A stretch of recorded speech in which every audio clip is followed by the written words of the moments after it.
What's up, guys? My name is Sky, and I love all things travel. And I'm realizing I really didn't tell you much about my trip to Rome recently. We went in November, and we stayed for about 3 days. And those 3 days were amazing. So I just want to share some of the things that I've done because I feel like I never really talked to y'all about that. So not only was this city absolutely beautiful, but the first thing that we did was go to a bakery because I kept seeing these on TikTok before I went. And they're called Maristoso. I don't know if I'm saying it wrong. I'm sorry, y'all, but they were so good. Like, I had so many of them through the entire stay. So we tried them. They're not too sweet, but they are like the cream in the middle is light and airy. Even the pastry is light and airy, so it was really good.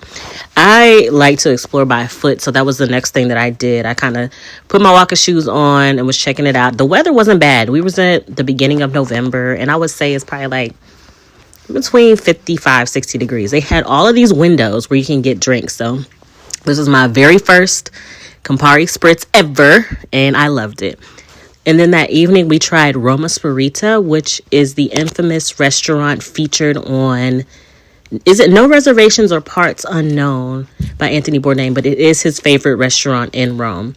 And I can see why. This was the first time I've had olivo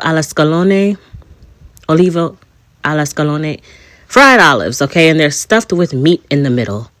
And these changed my life because I've never had anything like it, and I want to make it here, but I didn't realize what a labor of love they were.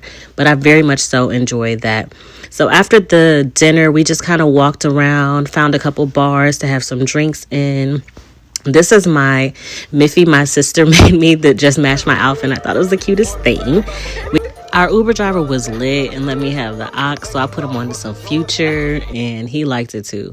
One thing we also did that evening was to do the Trevi Fountain. I want to tell you guys, if you want good pictures, you don't want a lot of people in the way because it is going to be ridiculously busy during the daytime. Go at night.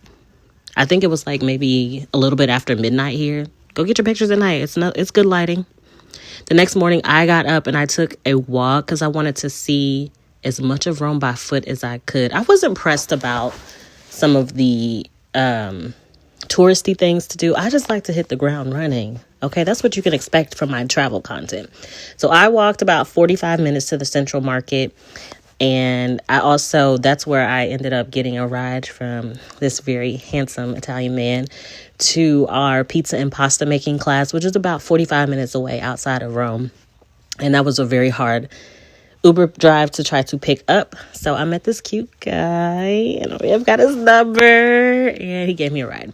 But that pizza and pasta was so delicious. And this is something I will remember forever because this trip, not only was I with friends, but I was also with my godmother, and I just like him. We've got to see a lot of the world together, and that's just a blessing.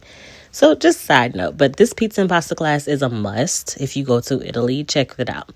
I also went to the Crypt Museum. I was going to say it in Italian, but I'm going to botch it. And that was so interesting. Like, I've never seen anything quite like it. And yes, it may look creepy on this end, but it was not creepy at all. Later that night, the guy that gave me a ride, he may have asked me to hang out. And, I was open to it. So, and somebody tell me what this is. Is this a Moor? Can somebody tell me more about this Moor? Black Moor? Anyway, so we checked out the Colosseum at night, which means less crowds. And, we got a little intimate. And maybe I'll see him again soon, but we'll talk later. Bye, guys.